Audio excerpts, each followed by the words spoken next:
thank everybody for joining us today for our meeting. Thank you, Harold, for doing this presentation. Just a few things of note, nothing really planned for December. We'll just take the month of December off, and Jay Tyler from Wheatstone will be here, I think the 18th of January. And that'll be an in-person lunchtime meeting at the Crawford Broadcasting conference room where we had the Dialite meeting a couple months ago. And you can always check our website, SMPTE-SBE48.org, and that's where we post meeting info, and we have a newsletter. That's where you can get all sorts of information. With that, I will give it over to Harold. If you guys could mute your microphone so that we don't interrupt, and only if you have questions. But let's see, I'll make you the host, and then you can just take it. All right. I will click share screen. See how that goes. Hit share. And then I will start the presentation.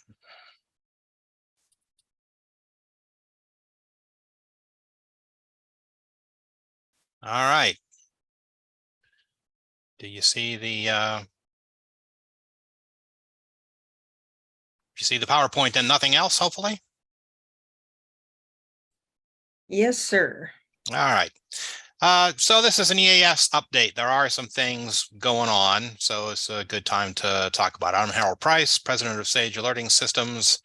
And like some of you folks, I've been doing this since, well, 1994, before EAS was really started. So I've been doing this a while.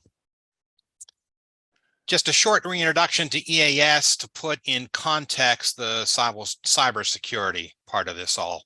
There we go. All right.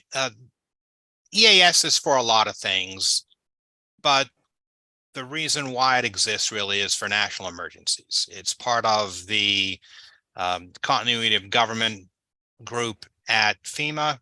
They're in charge of making sure that, according to Part 11, Sub 1, EAS provides the President with the capability to provide immediate communications and information to the general public at all levels during periods of national emergency. And EAS is designed to do this even if, and perhaps especially if, the internet is not accessible. There are always questions about how long do we have to maintain the legacy daisy chain monitoring LP1, LP2 way of doing this. Why don't we just switch over to CAP? And the reason is EAS exists for that legacy brap audio hop to hop, putting together an ad hoc network in times of national peril. The FCC and FEMA continue to reaffirm their desire to have that. Now, they may decide sometime in the future to not have that anymore, but right now, for the near term and foreseeable future, they still want that. And that's what the broadcasters need to provide. There are two dissemination methods for of disseminating alerts from originators. And one is via iPause, and that's the new thing if you consider something that happened in 2012 new, but that's the new way of doing EAS. It's sent out through iPause using something called the Common Alert Protocol. That's why you hear CAP bandied about, and iPause, it's the Integrated Public Alert and Warning System. And it's distributed primarily via the internet, but also other IP-based systems, such as one-way satellite links. There's a couple of companies that offer that. ATSC 3.0 has ways to send data, and they're using that as a backbone to send these CAP messages as well. That's one dissemination method. The other one is via legacy EAS, the native brap over-the-air AFSK. That's currently the only method used by the National Weather Service for messages directed at EAS. They also distribute messages through CAP, but for a variety of reasons, we don't use those CAP messages, and they're not enabled for EAS. They send them to iPause, but they're not marked as send this to EAS. If you want a weather service message, the only way to get it is over the air, over legacy. Legacy messages are also still originated by state and local emergency officials directly. They use iPause now, more and more of them do. but some still only have legacy origination, and some continue to use it as a backup. When there's backhoe fade on the fiber into the building, they can still issue an alert through their legacy gear. And of course, FEMA uses the legacy EAS system with a fancy delivery method of getting the alerts from the president out to primary entry point stations. And that's still regenerated from the PEP stations out over the air using the analog AFSK, where they're picked up by state relays, LP1s, LP2s, and disseminated through the chain. So we're still doing that, and we'll continue to do that for the foreseeable future.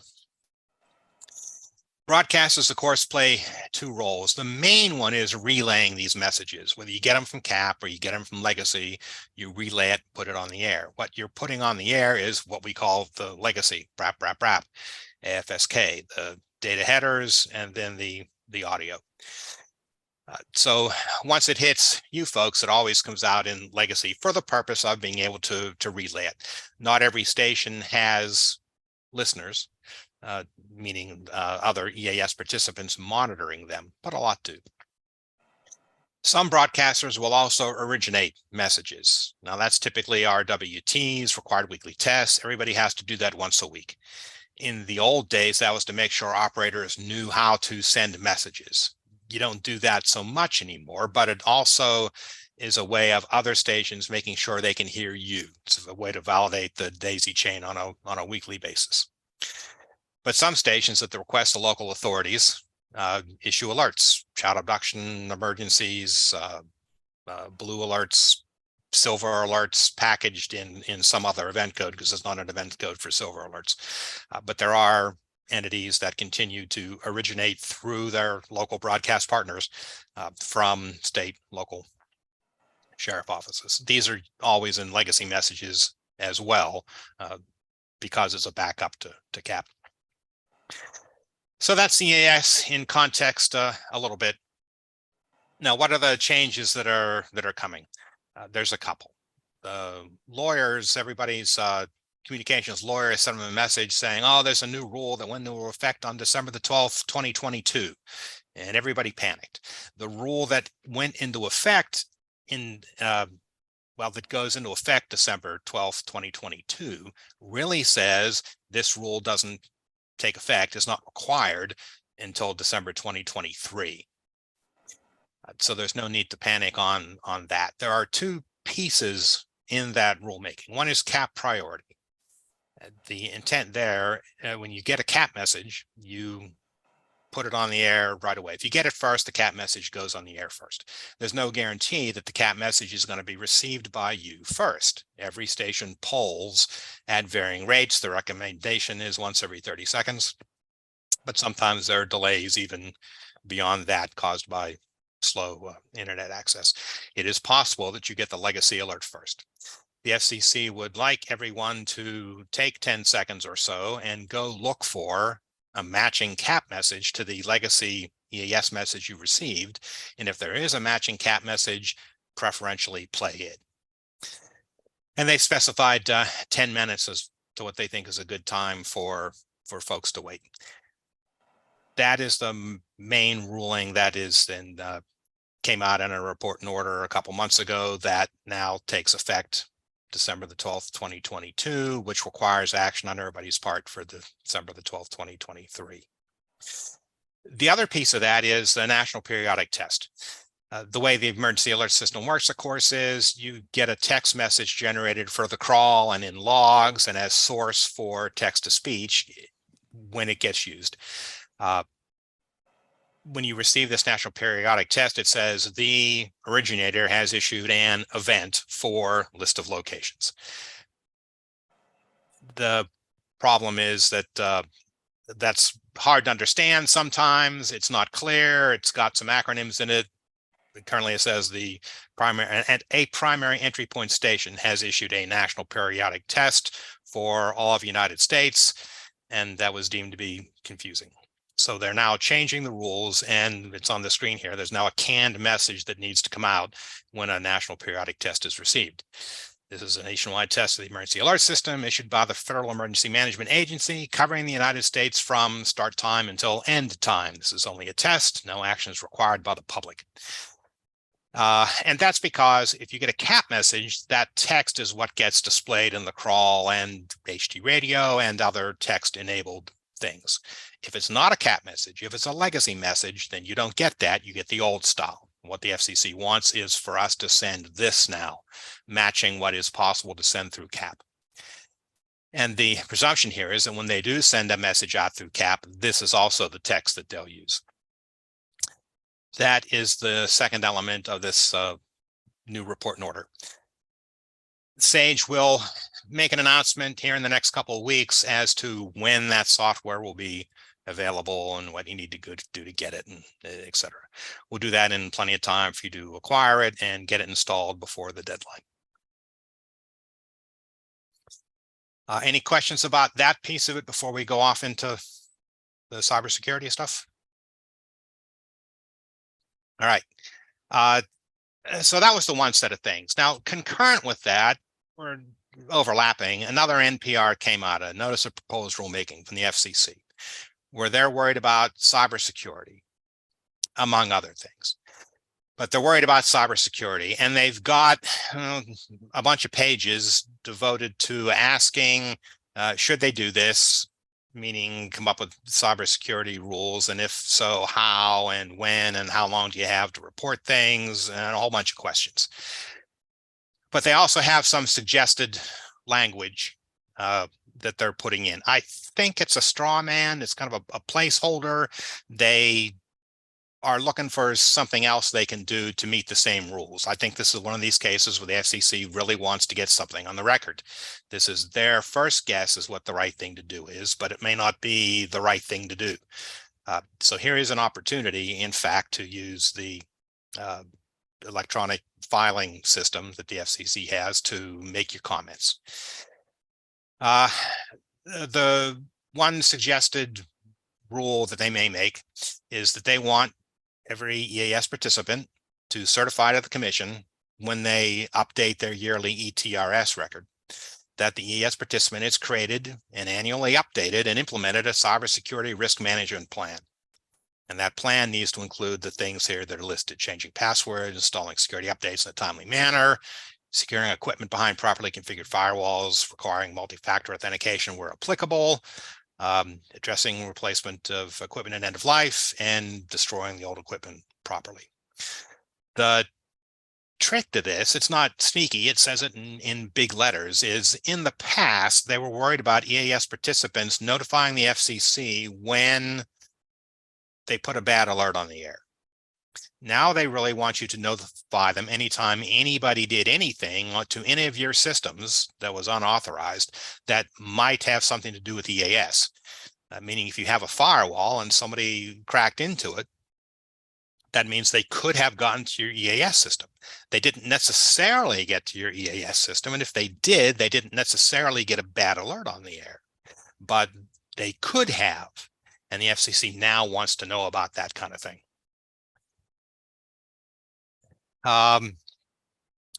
And that's what this says here. No later than 72 hours after a participant knows or should have known that its EAS equipment or communication systems or services that could potentially affect their provision of EAS have been accessed in an unauthorized manner. And they want you to file a report that has a great deal of information from that report. And again, it's not just sending a false alert, but any access to EAS or related systems, which is essentially everything you have at a radio station. These are proposed changes. It's not a report and order yet. It is a notice of proposed rulemaking, which is one step above a notice of inquiry, where they're kind of just asking questions. They're now asking pointed questions with some thought as to what they might do.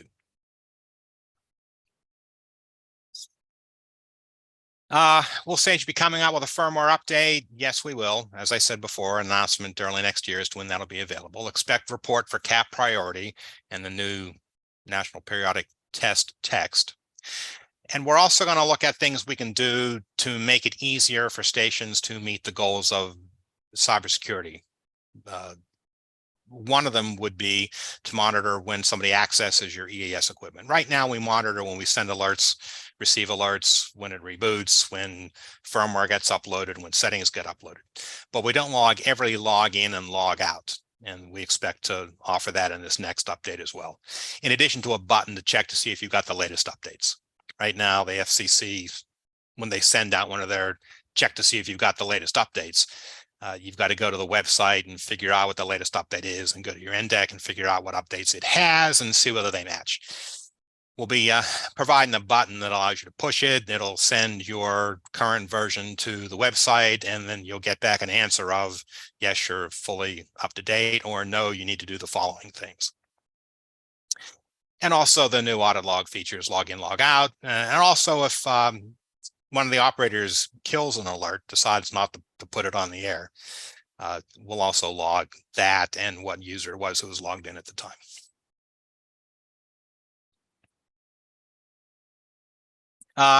Now to some specific questions. Will any of these changes affect control via audio playout systems? We've always wanted to keep this stuff the same. And in fact, we've kept the same legacy protocols for how to talk to playout systems that we had in place in 1997. So those are all still there, as well as the newer ones, what we call the our simple API for access to the NDEC to get all of the information you can on what the state of the NDEC is, what the alert that's pending is, and then you can say whether you want to send it or kill it, and also send weekly tests. But those protocols, when maintaining this backwards compatibility, they're inherently insecure. The only security is that you keep people off of the input ports that are used to control the NDEC from automation systems. You can turn that facility on and off, but if you have it on, then you've got to use some method to protect it, either with a firewall, with a virtual private network, or anything else that you do at your corporation to keep people off of those insecure connections. It's insecure by design. Someone asked about two-factor authentication. The difficulty here is the more impediments you put in the way of someone who's out to mess with the system, the more impediments you put for people who actually need to get something done, and in an emergency, get it done fairly quickly. The problem is if the NDEC has lost access to the internet, well, then you've lost access to the ability to send the text message that says, here's the passcode to enter in when you log in. That's not viewed as the most secure method of two-factor authentication, but it's certainly the easiest and certainly better than nothing, and it's very commonly used. But if the NDEC can't get to the internet, now you can't get into your NDEC, and maybe you really need to get into the NDEC. So you do have that, there's an intersection on the curves of how much security can you afford to have before it slows you down to the point where you can't actually get connected to the thing in an emergency when things start falling apart. So that's problematic. We've been avoiding doing it. We don't have any immediate plans to do so. And the FCC doesn't require it either. They say where applicable.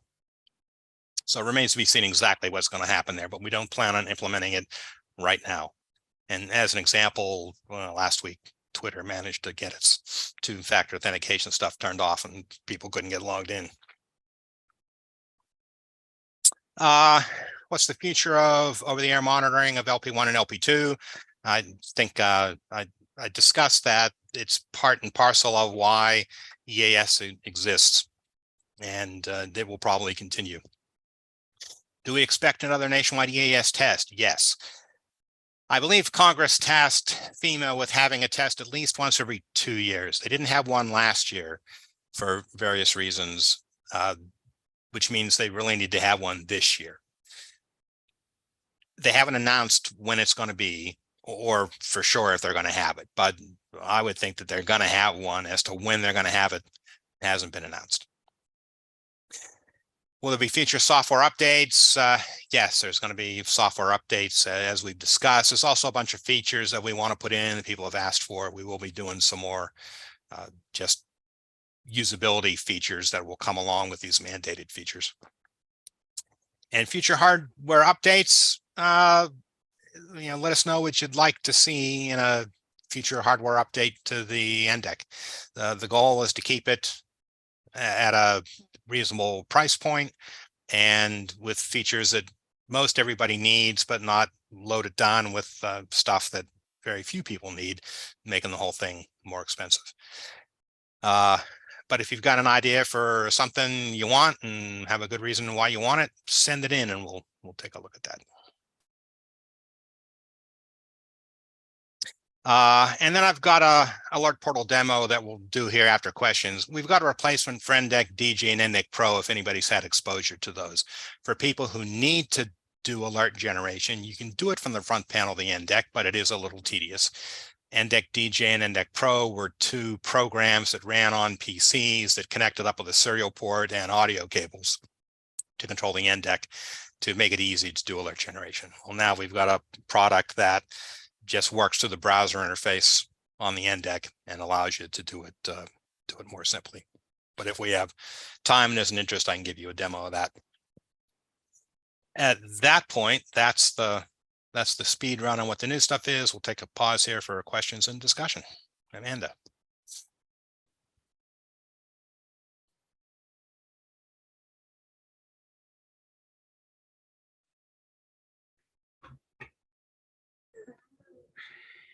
I had a couple of questions and comments, if I may. Sure. Well, you mentioned that you were really looking to get,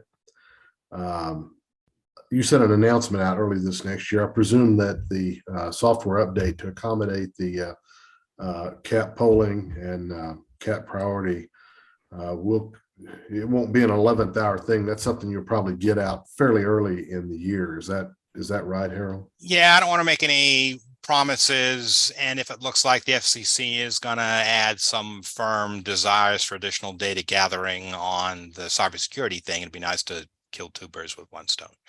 The goal is to certainly get it out not too far away from the end of the first quarter.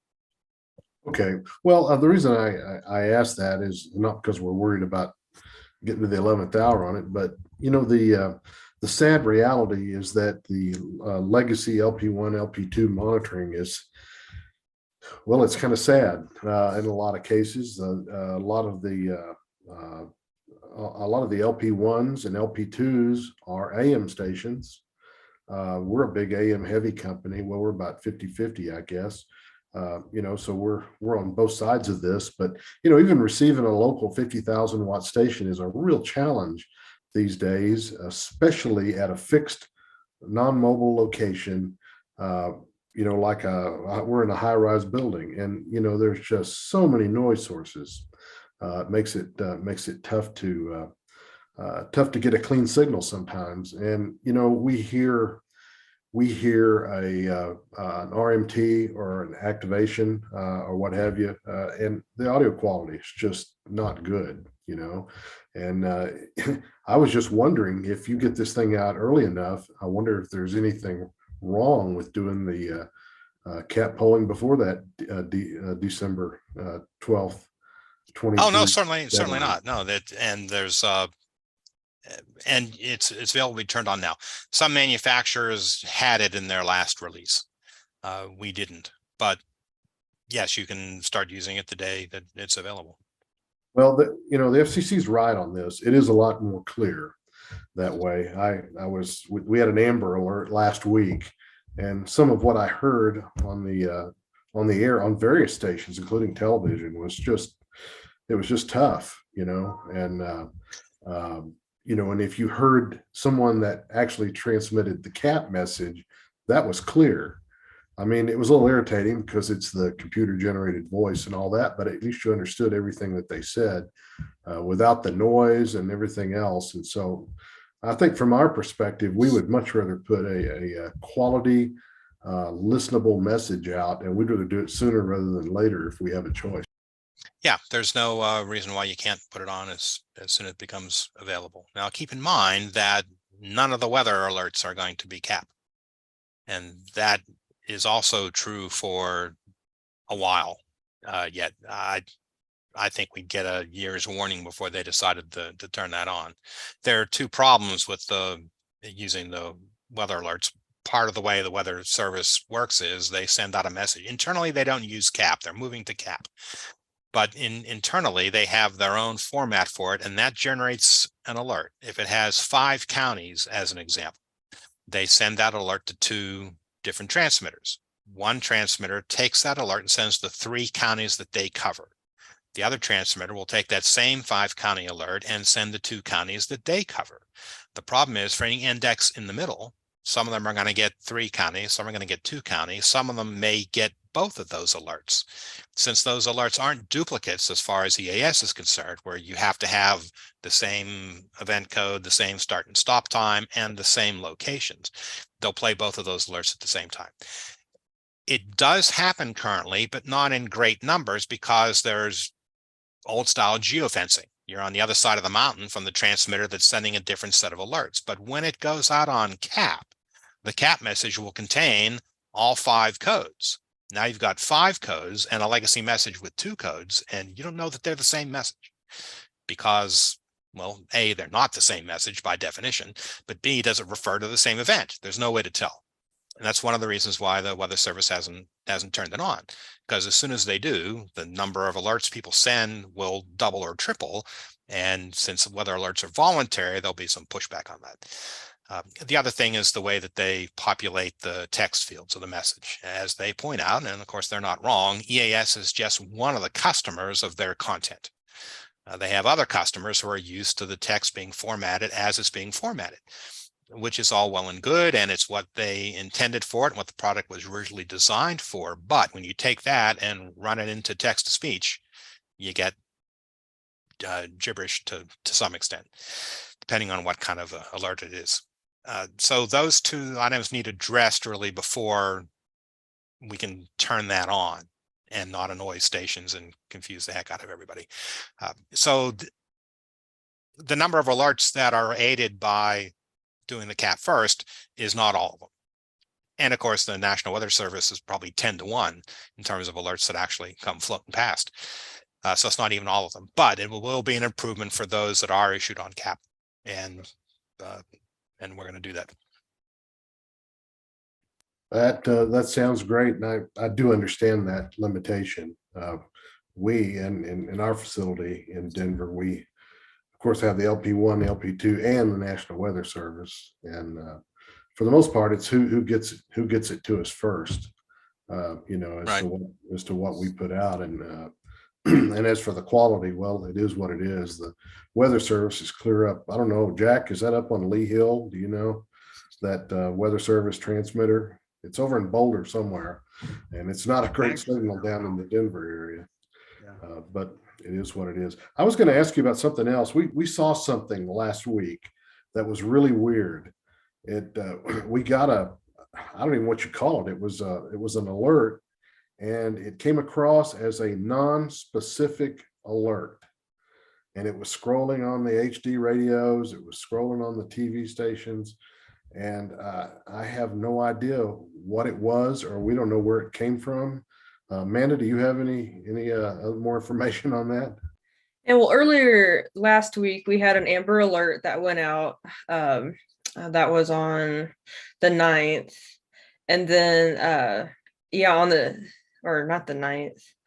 I don't know what day it was, but then it comes on the log. It shows it was an Amber Alert, but all it says is the civil authorities have issued a child abduction emergency for all of Colorado, beginning at 2:58 and ending at whatever.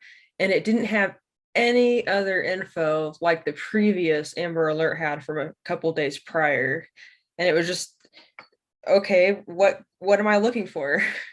Well, it's not, well, you can tell from the log. Did you receive that from an over-the-air monitor, or did it come in from CAP? It was actually from our LP1. Okay. Yeah.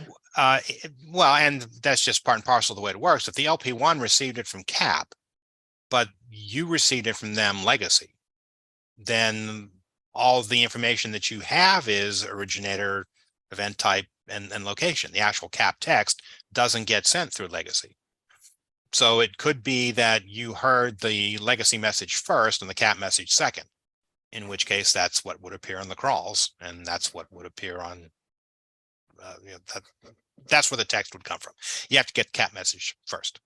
Yeah, yeah, the cap, actually, I'm looking at that too, and it was the same thing. Well, it could be that they just yeah, messed up the alert when they originated it. Send me an email with the timestamp on that, and I can go back, and we log all the cat messages here, just answer questions like these. We can take a look and see what happened there.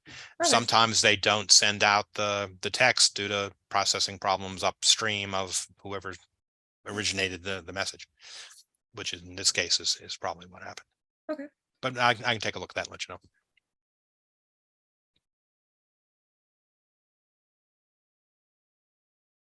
Well, as you were talking about the cybersecurity part of this, it sounds to me like our architecture is probably the best one. And I've asked Stephen, who is our corporate IT guru, to really dig into this and get me some recommendations. But it sounds to me like our best bet is to create a bubble around all of our systems that that have any commonality with EAS. So, and I can see how we could do that fairly easily. And we've already done it. We have all of our audio playout system and our EAS units. They're all on one network behind a firewall. And so it's sort of isolated off in a bubble. And it seems to me like that's what you're saying, is that's going to be our best bet. Is that right, Harold? Well, yeah. And even if the FCC didn't come out with this, it's still the right thing to be doing. And I think that's what the FCC is getting on about. They figured the industry had 15 years to figure this out and haven't. They still hear about it. The last thing about the security researcher that was doing a demo of an old problem, but it just keeps coming up. And there's security issues. There's security issues with everything. EAS is just because of the public safety aspects, it's a bigger thing to talk about. It has always been the right thing to have a bubble protecting your insides from the outside. For EAS and your STL links and any other streaming sources you've got playing around, up to the thing that the engineer calls up at midnight to turn it all off and back on again remotely. All of those things need to be behind firewalls and password protected and et cetera. EAS is simply the most visible thing where if that goes wrong, that hits the news. If somebody manages to make your camera and the transmitter shack go on and off, that doesn't make the news, but somebody was in there and they could have done worse. So because the FCC feels that they're still hearing about this, then we're not doing the right thing. We meaning the whole EAS ecosystem, and they're not wrong. The question is the right thing to do to get everybody on a 74-hour timer for anything? And will that solve the problem? Your outfit knows what they're doing and understands how to protect the stuff, but a large number of stations have no idea how to make a cybersecurity plan. If they had to pay $1,000 to get one, after 9 months or so, it would have drifted away from reality of what they're currently doing to where it's really no longer valid.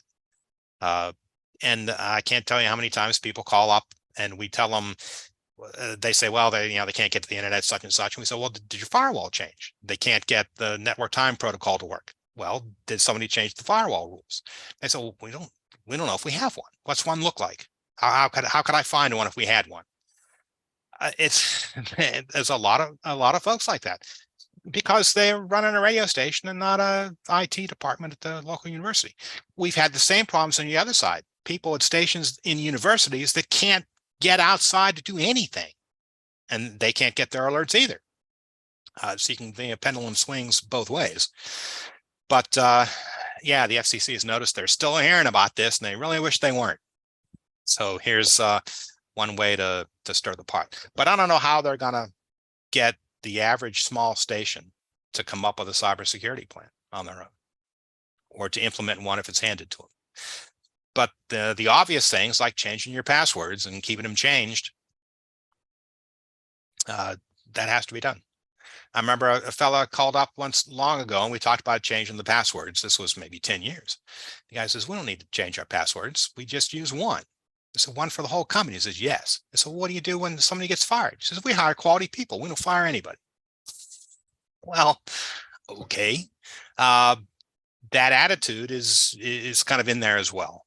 So, the FCC is not wrong, but I think they're showing the draconian side of it. And they're looking for folks to say, well, maybe this will both make the world a better place, is actually doable and sustainable, and won't cost everybody $12,000 a year on IT consulting. Remains to be seen. But I think it's important that you guys who do know how to do all this stuff beat the drum a bit on everybody else. This is the case where the normal suspects who reply to FCC notices of proposed rulemaking, EAS manufacturers, some SECC guys, some old, gray heads like Gary Tim and Clay Freinwald, who've been doing this for a while, they reply with their groups. But it's the same, at most 40 people.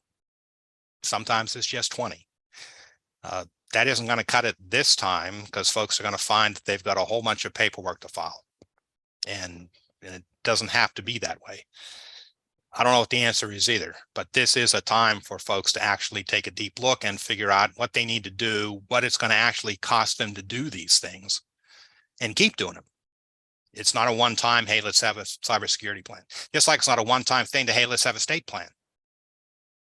But this actually goes down to the grassroots level. We'll see how it goes.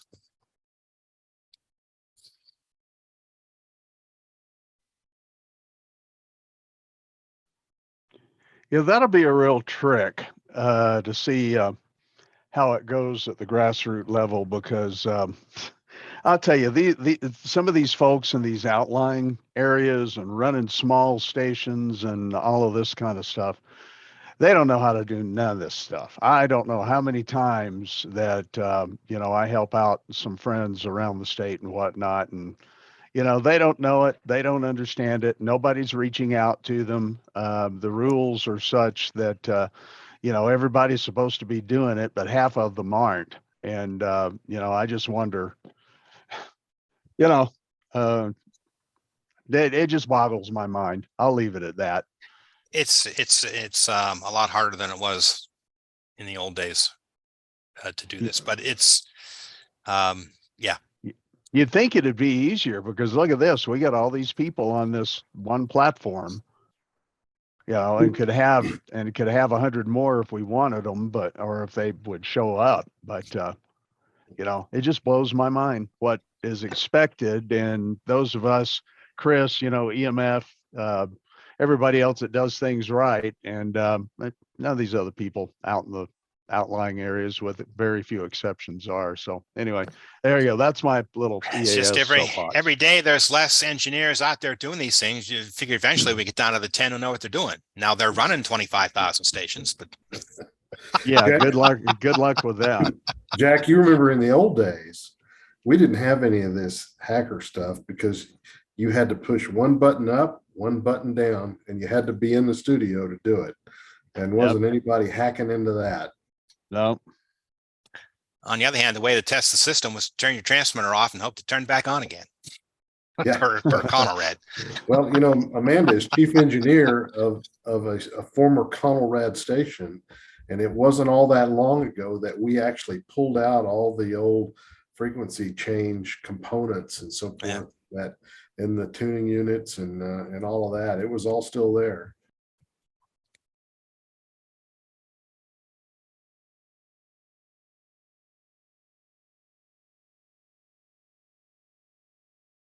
Stephen, Rick, you guys got any comments or questions for Harold while we've got him?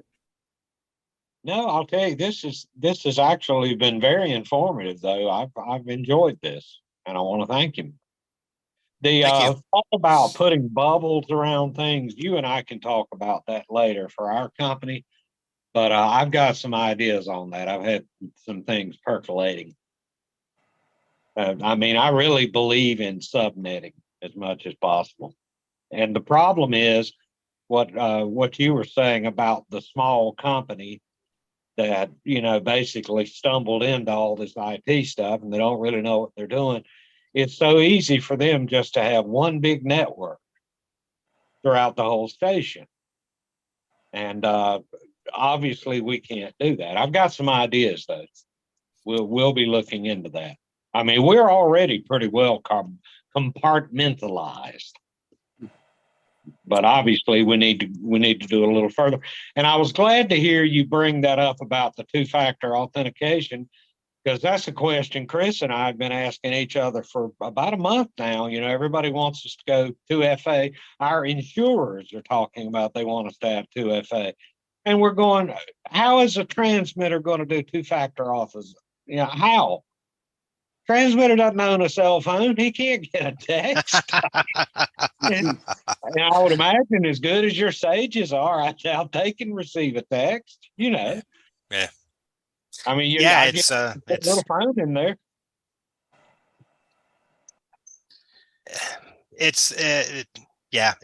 You got to extend that corporate bubble to everything, including the odd bits and bobs at the transmitter site and the, you know, the lashed up things and the things to get back status and telemetry and all of that. Each one of those has potential problems. I agree. I'll just say and echo what's in Stephen's mind. I'm thankful that Microsoft is not involved in this. Well, you'd be surprised. When we put out Rev 95, it didn't support the old, because, you know, we're doing things the new way. It didn't support the old Windows XP system. You'd be surprised at how many engineers were still running Windows XP on old computers back in the back, and they're the ones that got the logs from the EAS units. And we had to struggle to find what the last version of a browser that would run on XP was that would still talk to the NDEC. And it turned out to be some long-term support thing that Mozilla had for Firefox. And you could get a version of Firefox that would run on Windows XP that would still talk to the new way that the NDEC did things. But I loved XP. I did too. I was sad when I had to get rid of Windows 7, let me tell you. But it's got, and that's the other thing you're saying, you know, it happened. Yes, it's a good thing that Microsoft isn't involved in this. Windows 7 support for that expires sometime in the near future. Windows 8 the same way. Windows 10 as well. So by definition, if after 2025 you've still got Windows 7, you may not be secure.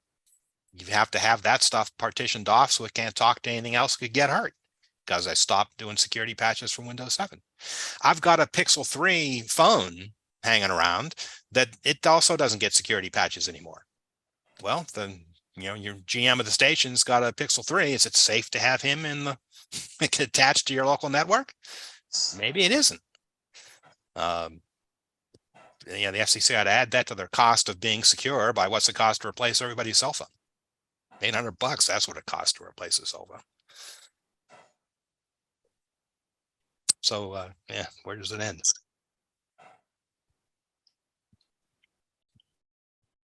All right, well, let me give you 5 minutes of what Alert Portal looks like in case you've got any need for such a thing or know somebody who does.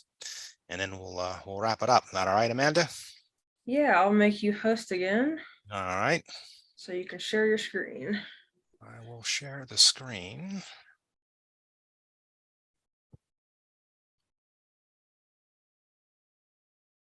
And then click share. There we go. All right. So this is an NDEC. Everybody seeing the picture of the NDEC? Not the NDEC, the screen. This is standard Rev 95. What we have now is a button. Let's see if I can make that go away.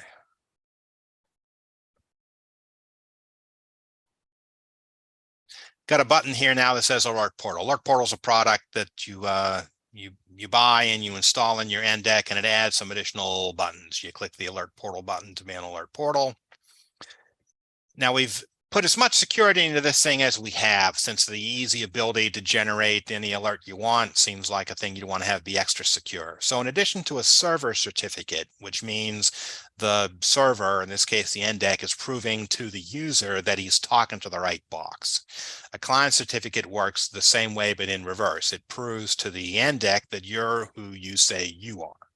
And you install a certificate in user land the same as a server inserts in server land.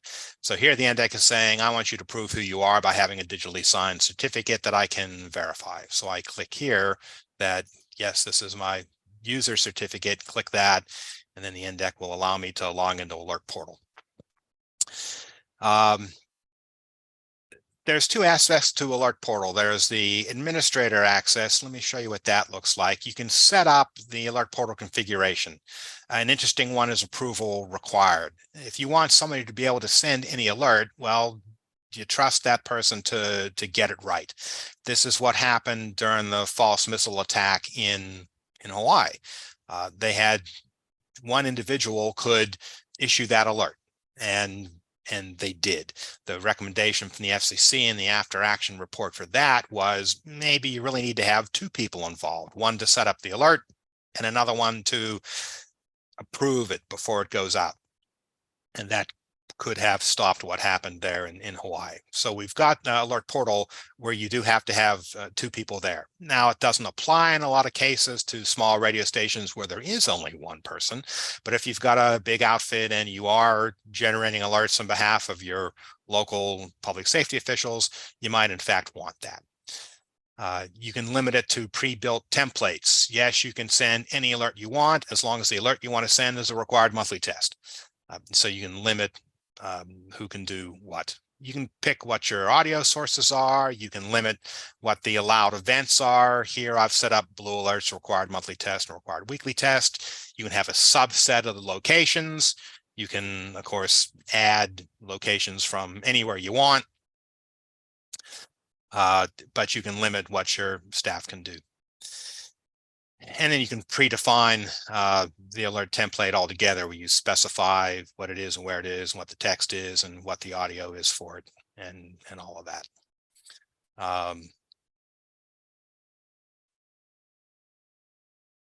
And it adds additional roles to logins. Here my login is Harold, and I'm allowed to do certain things. Not all users would be able to do Alert Portal, even though they've got access to the NDEC. They may not be able to use Alert Portal to do these things. If I am allowed to do Alert Portal and I do get into the Alert Portal page, then it's procedural. Here we have a template where a lot of these are defined. You say, do we want to build an alert? Yes, I want to do it from an existing template. I can require that that be true. This one is allowed to build an alert from scratch. Let's show what building one from template would look like. I'm going to do it from the monthly test template.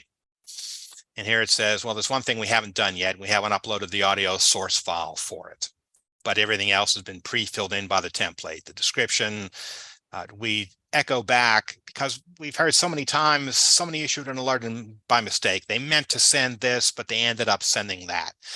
We try to avoid that by many places on the screen saying, we're doing a monthly test. Here's what the crawl text is going to look like. Over here, here's what the descriptions of all of this are.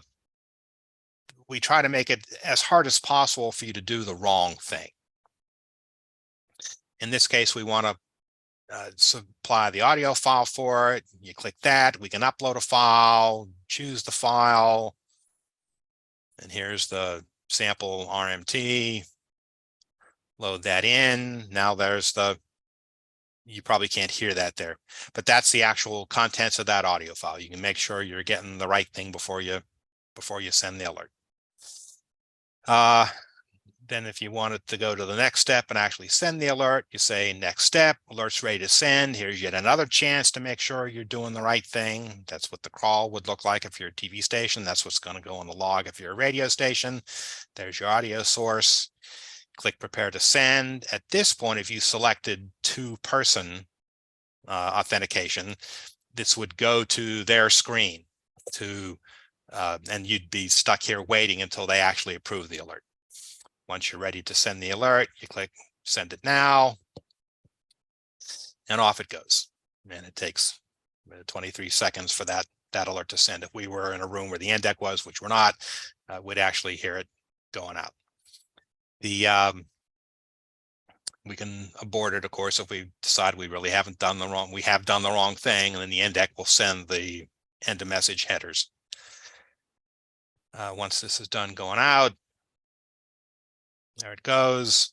We can now go back to index home. We can go to logs and see that we did, in fact, 2120, because that's what time it is here, 9:20. We sent out a monthly test. And there was the audio that was sent out with it, which we can download and verify. And that's how you control an NDEC remotely to send a monthly test using Alert Portal. We can build one from scratch, restricted by the limitations that the administrator has placed on it. We can choose an event from this list of events. Take the next step, and here we are. Here's the template of what we're building. We haven't chosen an originator type yet, but we have chosen an event. We haven't chosen any locations.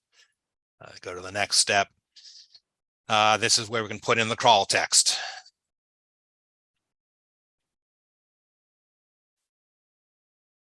Take the next step. Here's where we say what county or counties we want to send it to. Every time we click a button over here, it's filling in what alert it is that we're actually going to send. Take the next step, choose a duration, et cetera, et cetera. And you build up the alert. You eventually get to the point where you can send it out, and it looks like before. The nice thing about Alert Portal versus the old NDEC DJ and NDEC Pro is you can say record me now, and it opens up a record message where you can record 1, 2, 3, 4 test, and it records it. There I am saying 1, 2, 3, 4 test. You can play that back and do all of that.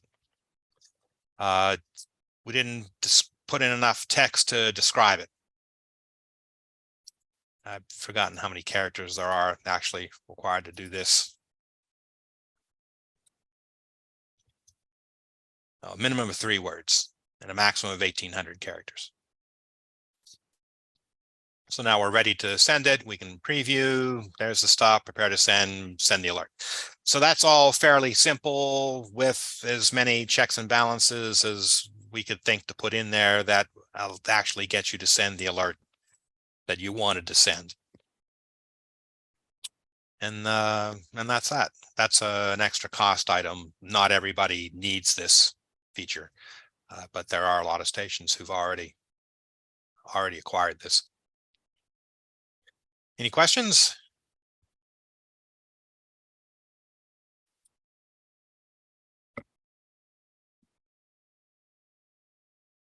Hearing none, then Amanda, I think we've seen the elephant, as they say. Yes, I gotta remember how to reclaim the host, because oh, there it is. All right, cool. Well, very good. That was very informative. We appreciate you coming and answering all of our questions, as well as showing us this alert portal. That's a pretty cool new tool you have.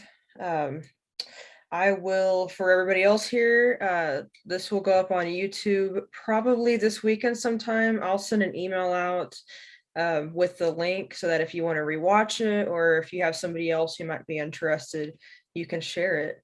But Harold, thank you so much. We really appreciate you joining us today. Thank you, Harold. Absolutely. And you can send additional questions or comments to hprice@sagealertingsystems.com, or support@ or info@. You'll get to somebody and we can help you out. Okay, and I'll include that info on the YouTube video as well, so that if anybody has questions. All right, well, thank you everybody for joining us. We look forward to seeing you hopefully in person. I know Stephen and Rick, some of the guys are out of state, but for those of you who are in state, it'll be great if you guys could join us. Just keep an eye out for some info on that.